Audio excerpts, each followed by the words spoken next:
Hi guys, it's Andrew here from Eastonmade today. We're out in the shop here. As you can see, she's pretty quiet for Friday afternoon. So that can only mean one of two things. Either we're quarantined or it's Holiday Friday. As a matter of fact, right now it's both. If you haven't heard already, we've been shut down here for about a week and a half due to this COVID-19 thing. Actually probably 2 weeks now. Plan on getting back at it with some different measures in place for the guys that work here, and obviously the trucks and everything coming in and out. We're going to be back at it probably a week after next, I think. So that's kind of what's going on around here. What happened is it came pretty close to one of our employees, so we decided we better just do our due diligence here and do the responsible thing and just shut down here for a wee bit. As far as I know, everybody's healthy. Jerry's maybe kind of up in the air a wee bit, so hopefully he's all right, good to go. If you've been calling, he's still answering the phone. He's still going anyways, and he get bored without talking to you guys. I know that for sure. So you guys that are giving us phone calls looking for sales, you're the guys that are keeping Jerry going there right now. So thank you very much for that. So what I have here is we actually have Uncle Lionel's old wood splitter here behind us. This is something we built at Bell's there probably 10 or 12 years ago. We just kind of put it together. Uncle Lionel was looking for a wood splitter. It's kind of a different setup, this wood splitter. It's got a 3-point hitch hookup on it. You wanted to carry it around with his tractor. He said he doesn't like those two-wheeled ones, so this is how we did it. It's got its own engine on its own power pack, so it doesn't actually run off the tractor hydraulics. It's got a 12 horse Honda, it's got a 390 on it. It's actually got a 28 GPM pump on it because that's what we had at Bell's at the time, sitting around from, it was actually off the very first Bell's 3000 fiber processor. We've tried a lot of different things and ended up that was a different way we were going about it. So we ended up having this pump there that we put on this machine for Uncle Lionel. So what we're going to do is we're going to put on a log lift on this. I've seen a lot of guys, a lot of the forums, a lot of the different groups that we're in, a lot of guys ask about putting a log lift on their existing wood splitter. It's not a terribly hard thing, but I'm going to try and show you how to do this or kind of guide you through this. I'd like to tell you there's some scientific way of figuring out the linkages. I don't know that. I put this in the cab myself, and I can play around with it before we weld around, and that's how I figure these things out. I'm sure if there's an engineer out there, he's probably got some calculation, some form of doing this for the pivots and the fulcrums and all that jazz to actually make everything function the way that it should. So if you are out there and you're watching this and you have a link to it and you know what's going on, please post it down below, and then that way guys will know. In terms of, I'm just going to show you how we rigged this up. Like I said, this is an old wood splitter we built, kind of out of scraps, and we're going to be adding the log lift kind of out of the same principle here. I have a bunch of, we have a whole room full of hoses here, and we have some old cylinders and stuff kicking around, so that's how we're going to do this and get it together for Uncle Lionel. Lionel's got to be 83 or 84. He's my grandfather's brother, and he'd hunt 8 days a week if you let him. So he's an avid outdoorsman. Still gets up and goes every single day. So we're gonna make sure that Uncle Lionel can get through this isolation thing here. He says I'm not near anybody if I'm in the woods, so I can't really argue with that fact. And he's been kind of antsy to get at this. I was supposed to have it done a couple of weeks ago, but since we shut down, I went ahead and I've been trying to get ahead on stuff myself, trying to get frames ahead of guys, so that when we do get back to work here after next week, that we can go wide open here and get your machines up for you guys. So anyways, I guess the big thing is you gotta have for this. You gotta have your first control valve for your splitter. What we have here is we have one of our normal Galtech Q95s. As you can see, it has the detent section off the back of this one, same as what's on our Ultra. And then the other valve that's next to it, you need two valves here, at least two spools. So the other valve that's next to it is another Q95 valve. It's the exact same as what the other valve is, except as you can see, it just doesn't have that detent section on the back of it. So that's how that's set up. It really doesn't take a whole lot to pick up a block of wood, guys. It's in the grand scheme of things for hydraulics, a block of wood that's 16 inches long is pretty negligible. It's not a big load for it by any means. So anyways, we're gonna go ahead. We're gonna get at this. I've already got the valve bodies kind of together here. I've got the ports in them, or the fittings in them, I'm sorry. And I'm gonna weld this up and kind of show you how this all goes for us anyways. Any question, by all means, drop it in a comment below. Let us know what you think, and we'll get at this. Thanks a lot, guys. So these are the valves we have, guys. As you can see, this is a standard Q95 valve that we run on our Ultra. Pretty standard stuff. We've mentioned it before. These are really good valves.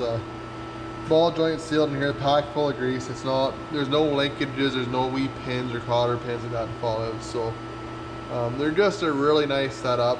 And then this one here, as you can see, it's a Q95 valve too. There's it's essentially the same valve. If you look at the actual block section of these are the exact same valve. You can see the back here, this is our normal splitter valve with the detent on it.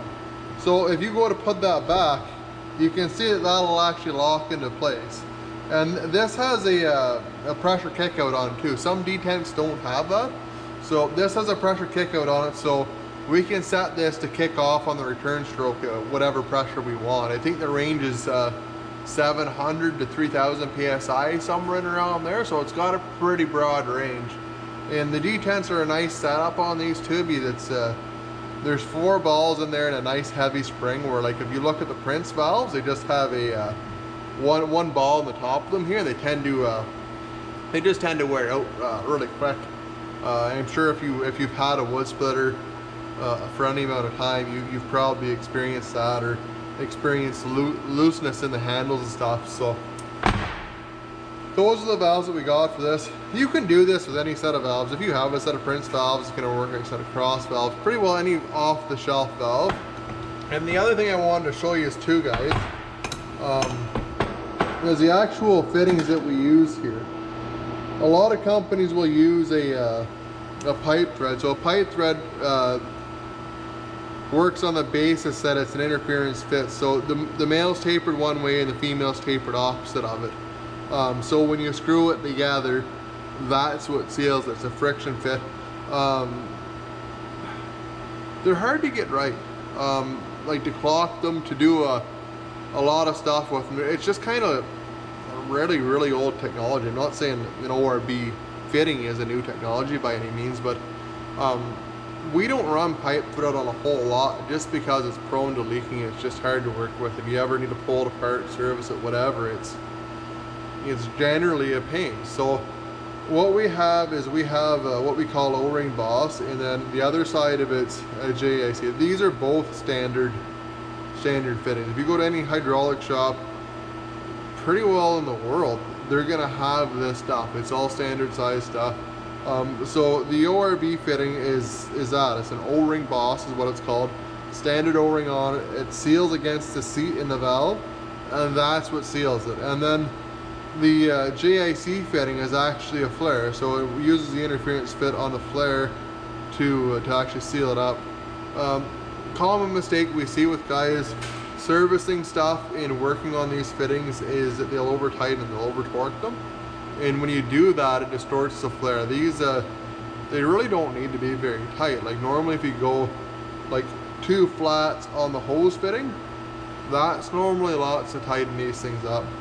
So we have a couple of different sizes here.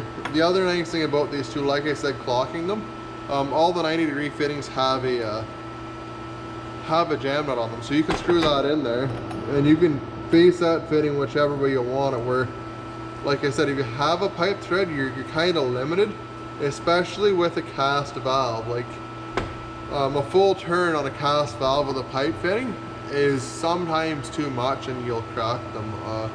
We run into that quite a bit with the other valves. Like the actual seat where it fits into here isn't quite heavy enough, where these these are a really good heavy seat, and it's an O-ring too, so you're not going to, there's no interference fit there.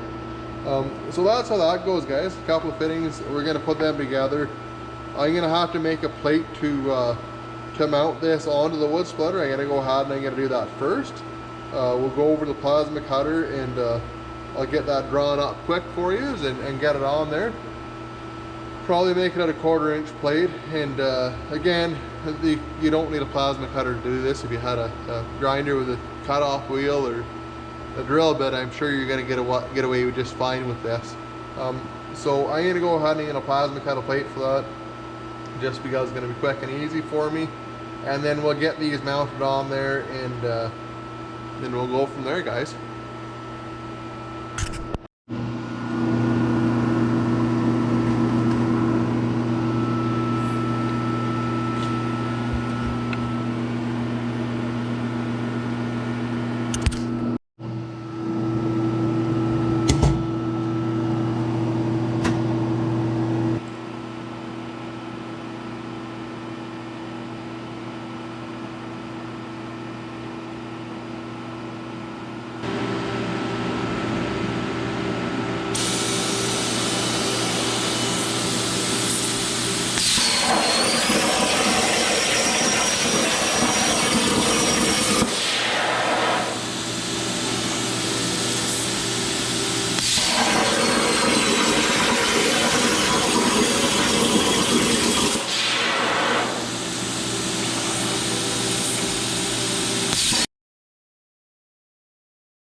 Now we're gonna do our best not to spill too much oil or make too much of a mess here.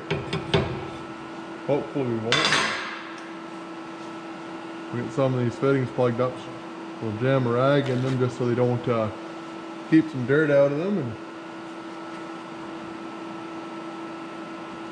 got a bucket there to catch oil down below. I don't know I don't know how much of it I'm gonna catch, but I guess we'll find out here in a minute.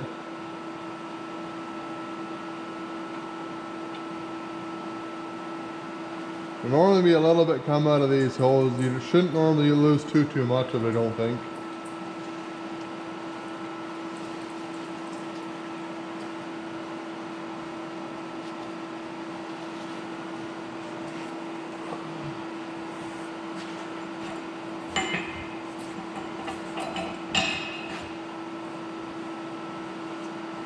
I'm gonna do my best to be able to set these valves in a spot where we can use some of the old hoses. At least that's what I'm hoping for. I don't know if that's gonna work or not. Like I said, I got a bunch of other hoses anyways, so hopefully we'll be able to get this thing rolling here. Normally what you do too is like we put the cylinder head on this, so after you shut the engine off on it, you just want to make sure you actually move that valve and relieve any pressure that might be on that system. Obviously the log splitter is a pretty simple system. If you're working on any other kind of hydraulic system that may have an accumulator on it, you really want to make sure that that you know what's going on there, so just be aware of that.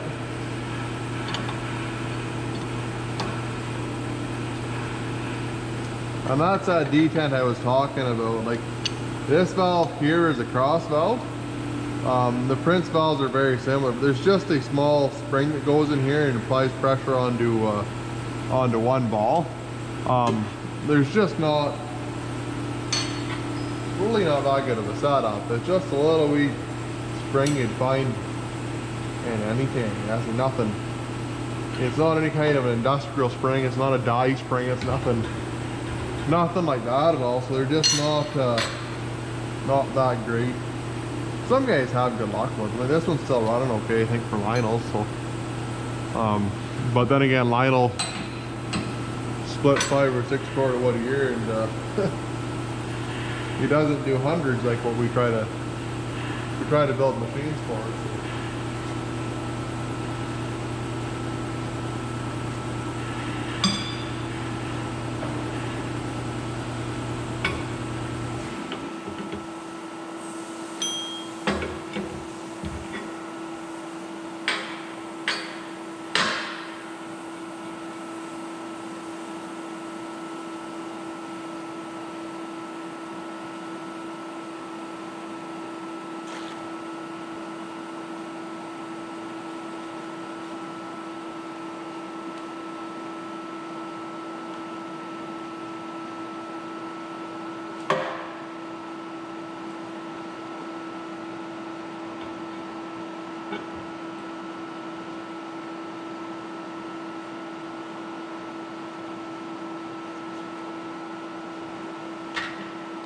And as long as you bring those hoses up past the hydraulic tank, like a lot of splitters will have the hydraulic tank below everything else anyways, but as long as the hoses are above the hydraulic tank, typically you won't lose a whole lot of oil out of them, just because well, water doesn't flow uphill, or liquid does anyways, right? So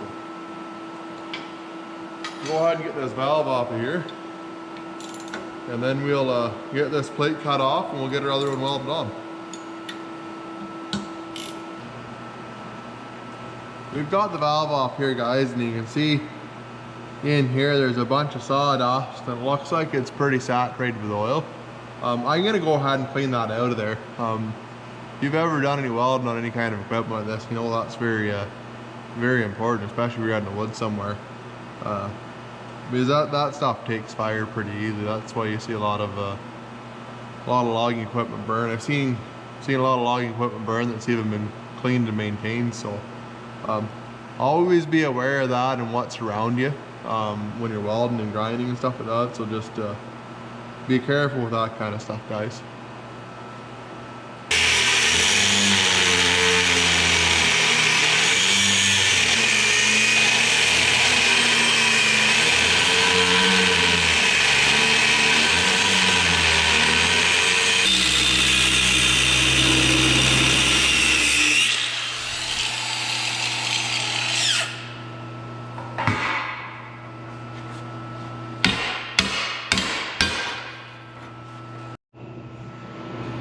We'll find out if we can use any of these old hoses we pulled off here. I'm not quite sure what all we're going to be able to use, but hopefully we can use a couple of them. I'll get this tacked on here kind of where I think it should be, and then we'll play with the hoses and see if they're actually going to line up or not. Gotta make sure we leave some room to get a bolt into that too.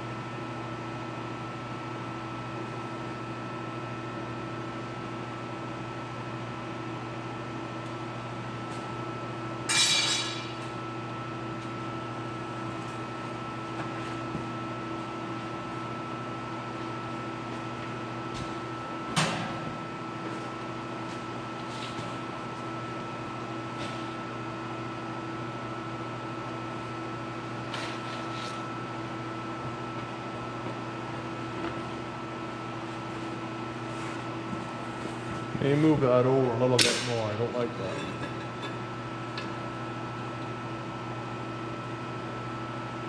Something out there.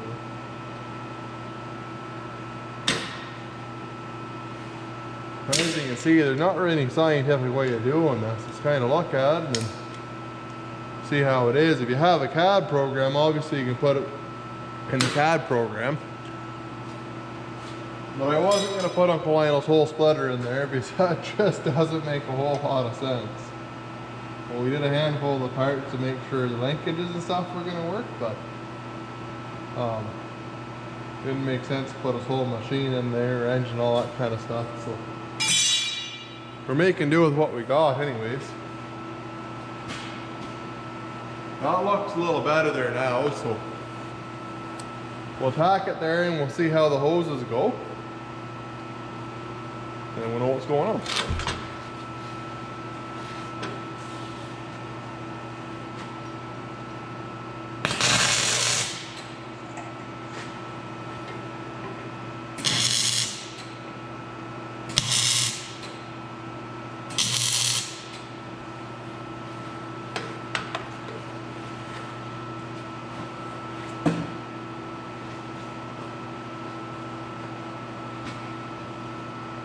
You can see down there already, there's a little bit of that stuff that I didn't get cleaned out. I'll show you.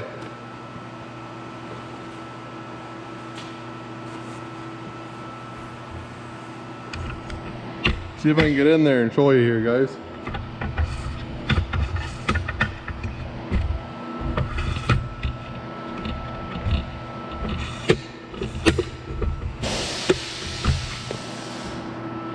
So you can see even after cleaning that out, just that little bit of sawdust and stuff is enough to burn. Now obviously, as you can see, I'm not terribly concerned about this going up in flames on me. If you do run into something like this, oil or whatever like that, obviously water will put this out all right, but if it's oil or like that, you're better off to smother that than you are to spread it around. If you've ever worked on an old Holly carburetor, you know exactly what I'm talking about. So we'll just take our rag, and fire doesn't have any air, then there's no way that it's going to be able to breathe then, is there? So like I said, guys, that's why you got to be careful for this. Like if we would have had all that in there, then that would have been a problem for us. Now by all rights, I probably should have taken and pressure washed it out, but I know a lot of guys probably don't have a pressure washer available to them, so just as long as you're good and well aware of that, guys, before you start tacking and welding onto this kind of stuff.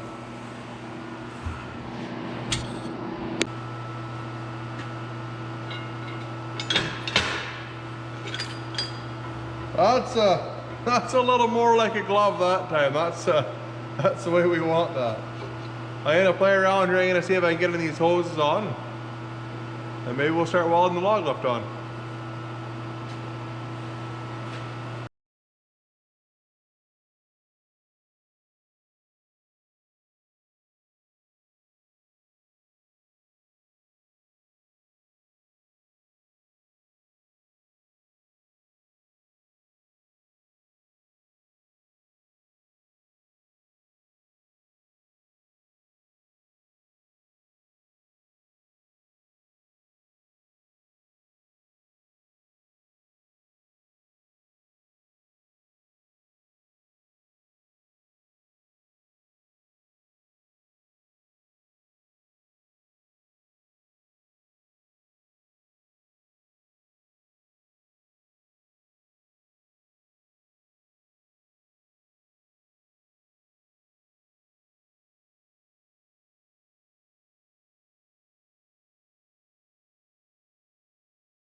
actually got pretty lucky there that we were able to actually get every one of those original hoses to fit back where it was. I thought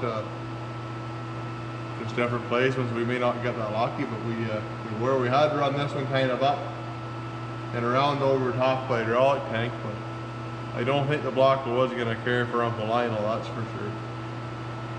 So we'll go ahead, we're going to work over on this side. We'll actually get the mounts on for the log lift. So here are the parts that we have, guys. These two parts will actually hold the log lift, and then this one will hold the cylinder in between them. So your cylinder will attach here, go down to your log lift, and then your log lift itself will pivot on there. So this is the same as what we run on all of our splitters, the log lift on them. It's just a machine pin, thread and end on, and it just slips in there, and then the log lift has a nylon bushing that it rides on in there. So then, because that's welded in, it forces it to actually ride on the nylon bushing instead of riding on the pin. So that's kind of a neat thing that we have going on for it. The other two parts that we have here are the catches for the opposite side of the machine. So whenever you do a log lift, you want to make sure you have something on the other side of the machine to actually catch the log. So if you're picking up that piece of wood, it's not just going to roll right off the other end of it. I'm not quite sure if we're going to use these yet or not, or whether we're going to try and do something with the catch pan to integrate it into all one piece yet.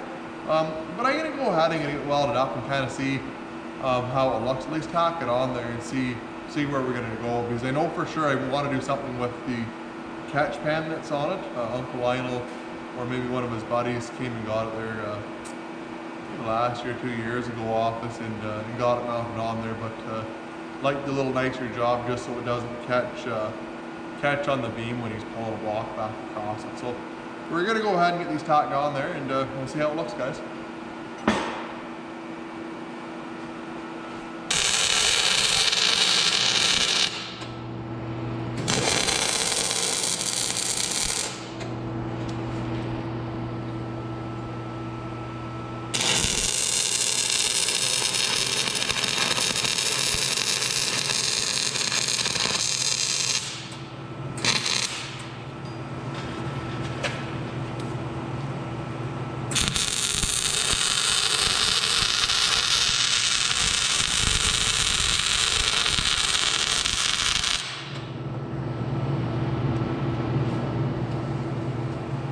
Now, if you're a fabricator, you know what's wrong with that.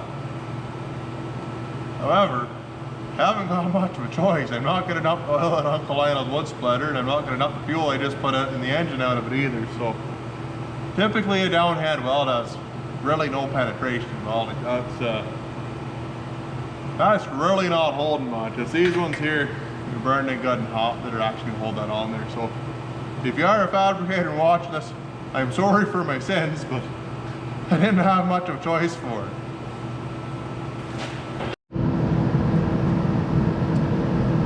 Now, there's a lot of different ways to do the deck itself, guys.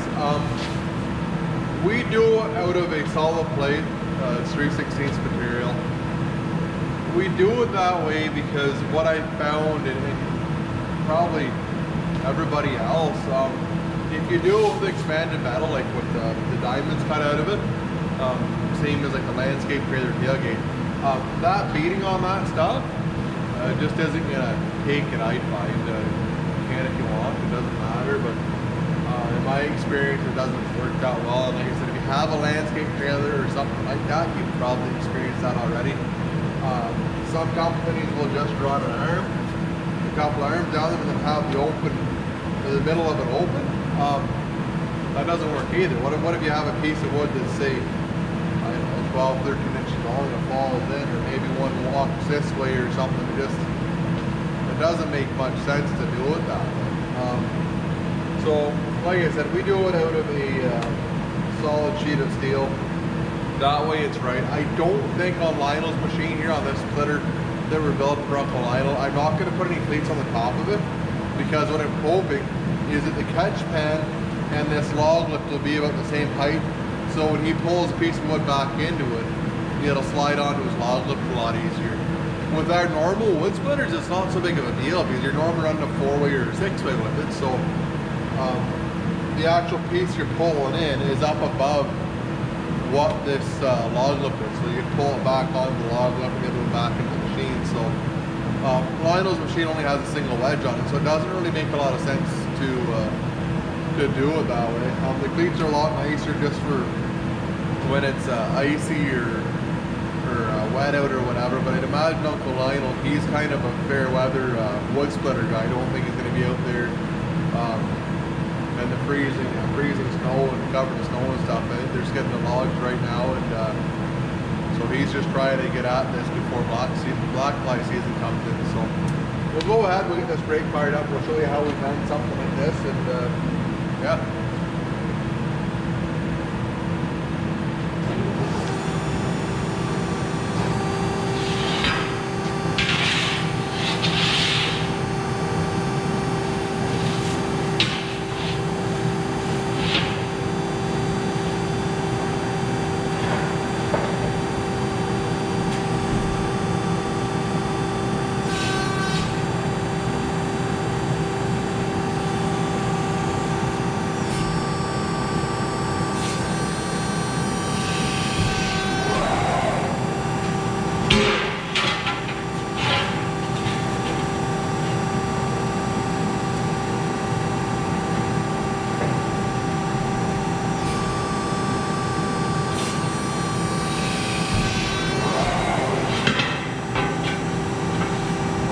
There you have it, folks. One log left deck bed. If you haven't got, obviously most guys aren't going to have a big brass in their shop. What I've seen a lot of guys do is if you actually score that with a grinder, you can bend it, and then just fill the back side of it with valve. Heat it up. There's lots of different ways to do this, guys. Might need to get a little bit creative, but that's why we do it that way, and that's why we have the equipment to do it. We do a lot of these. So.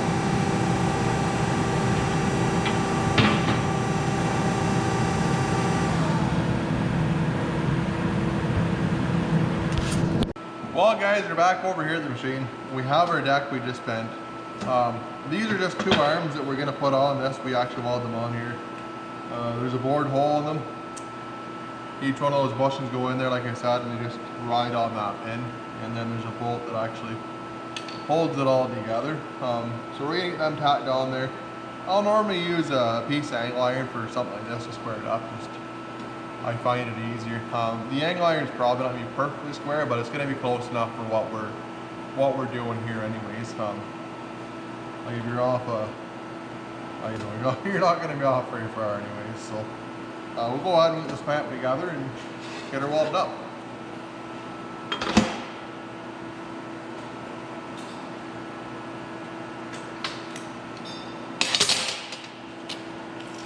And like I said before, guys.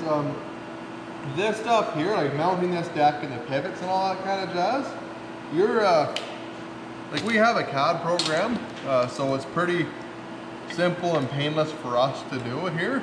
But if you don't, you're gonna have to play around with this to get it right. Like I said, like maybe there's somebody out there that's watching this that has a lot of experience in this field, that maybe there's some sort of calculation to figure out the fulcrums and the pivots and all that kind of stuff.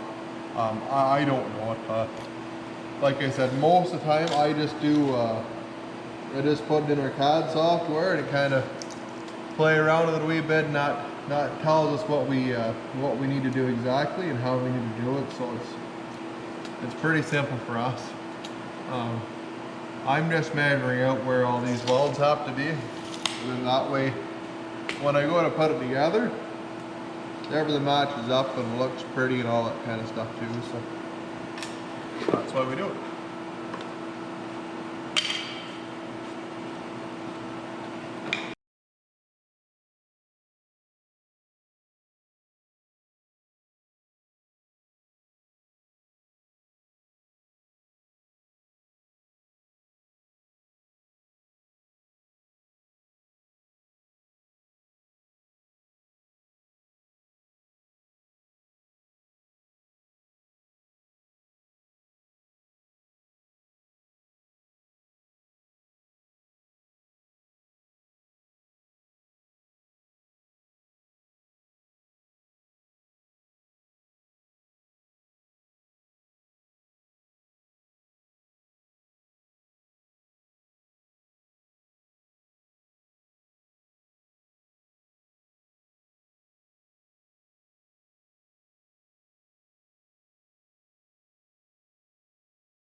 So we're gonna go ahead and we'll get this cylinder on here.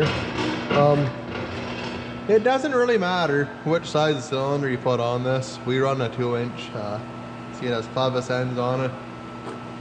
We make up a pin that goes in there and it bolts in, which is really nice because then it actually forces it to ride on those bushings.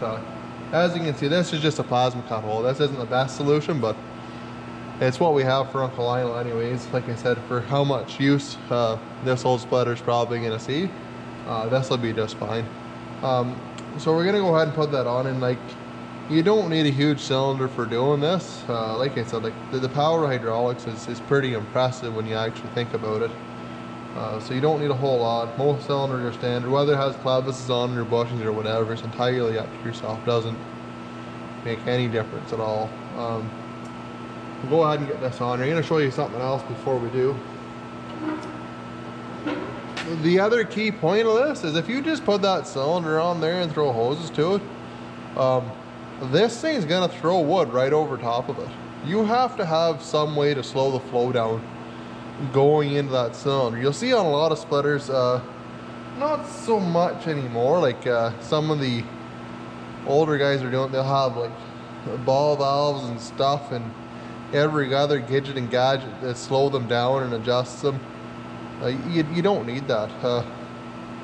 I'm not sure if you can see that, but that's just a standard fitting. And it turns out that's actually the exact same size as a 5/16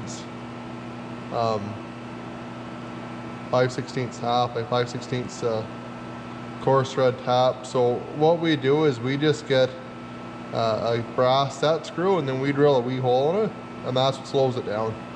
Very inexpensive, very simple, very easy to do. So there's no need to have an adjustable flow control on this or anything like that. It needs such a minimum amount of oil for this thing to function the way that it needs to, that it's really not that important. But if you just have that full 28 or 22 gallons a minute going into that, you'll never, ever, ever control that. So just keep that in mind when you're doing this, guys.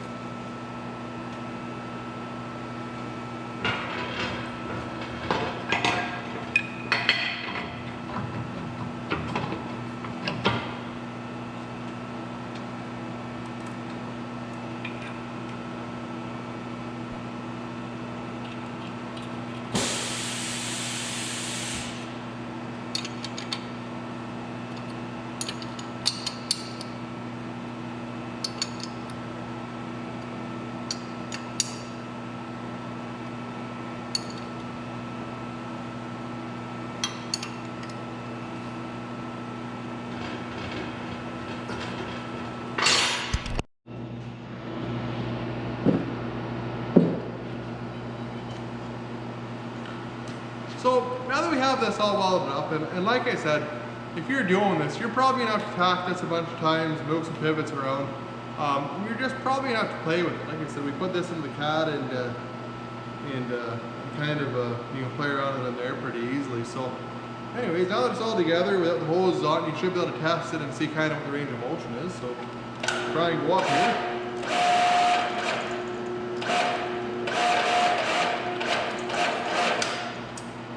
That seems to be the top of it.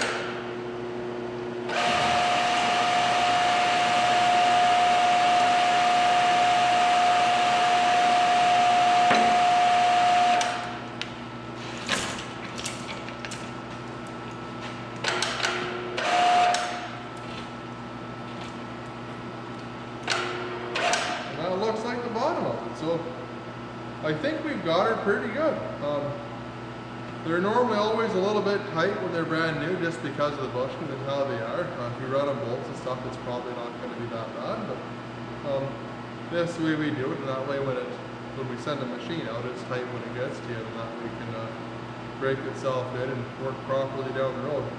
So the next step is throwing some hoses on. We have a couple hoses from this auxiliary valve that we put on it, and we have to run them down and get them hooked up that cylinder, and then I guess we'll throw that log catcher on the other side of it and see how this works.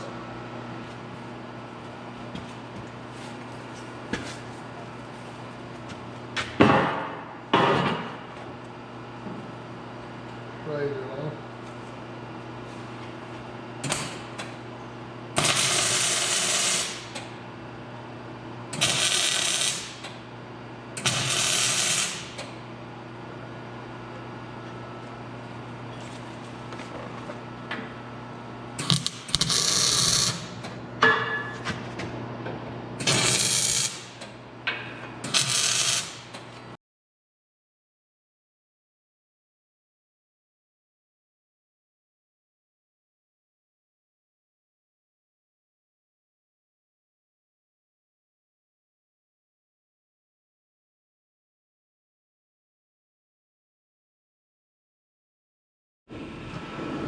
Now here's something on this old wood splitter that's pretty neat. You don't see this on too many splitters. It's an adjustable stop for the stroke, so you can actually adjust how far that ram comes back, and it's just on a slide here. Yeah. And as you can see, it comes up and it just hits the handle on here. So the original one had a nub that came down on it that worked pretty good. On this one here, because we have 2 points of it, I just took another handle and bent it down, and it's just a piece of square stock welded onto the pusher. So it's a pretty simple, easy thing to do. Show you how it works.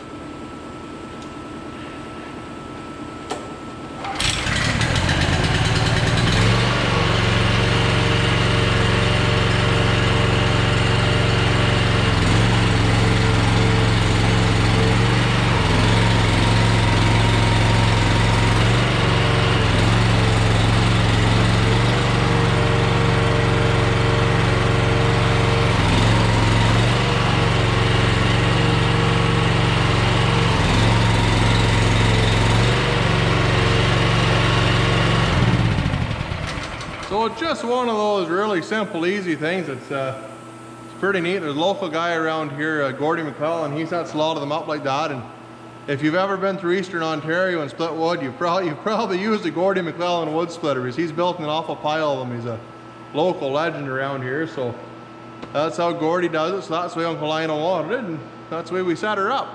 We'll go ahead and we'll show you how this log lift works on here, and then we'll finish up.